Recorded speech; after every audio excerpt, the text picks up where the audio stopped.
News Marathi, मी आहे आपल्या संगतीत दिव्या। महाराष्ट्रात सुरू असलेल्या मुसळधार पावसामुळे अनेक जिल्ह्यातील जनजीवन विस्कळीत झाले आहे। भारतीय हवामान विभागाने मुंबई, ठाणे, रायगड जिल्ह्यासाठी 3 तासांचे येलो अलर्ट, नॉकआउट अलर्ट जारी केले। या भागात हलका ते मध्यम पाऊस पडण्याची शक्यता व्यक्त करण्यात आली आहे। नागरिकांनी सतर्क राहून आवश्यक खबरदारी घ्यावी असे आवाहन करण्यात आले। नंदुरबार जिल्ह्यातील रेड अलर्ट जारी करण्यात आले।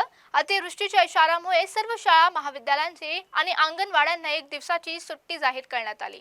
गडचिरोलीतील मेडीगट्टा लक्ष्मी धरणाचे सर्व 85 दरवाजे उघडून सुमारे 971 लाख क्युसेक पाणी सोडण्यात येत आहे। त्यामुळे पाणी हिता आणि गोदावरी नदी काठाच्या भागामध्ये सतर्कतेचा इशारा देण्यात आला।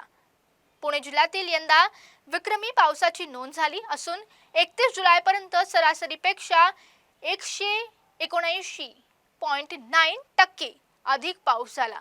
उजनी आणि वीर धरणातून मोठ्या प्रमाणात पाणी सोडल्यामुळे भीमा आणि चंद्रभागा नद्यांनाही पातळी वाढली असून पंढरपुरातील अनेक मंदिरे पाण्यात वेढलेली गेली। जालना जिल्ह्यातील मुसळधार पावसामुळे अनेक महसूल मंडळांमध्ये 65 मिमीपेक्षा अधिक पाऊस नोंदवला गेला असून काही घरांचे नुकसान सुद्धा झाले आहे। तर हे राज्यभरात झालेल्या पावसाची अहवाल। पात्रा DC न्यूज मराठी थांबूया येथेच।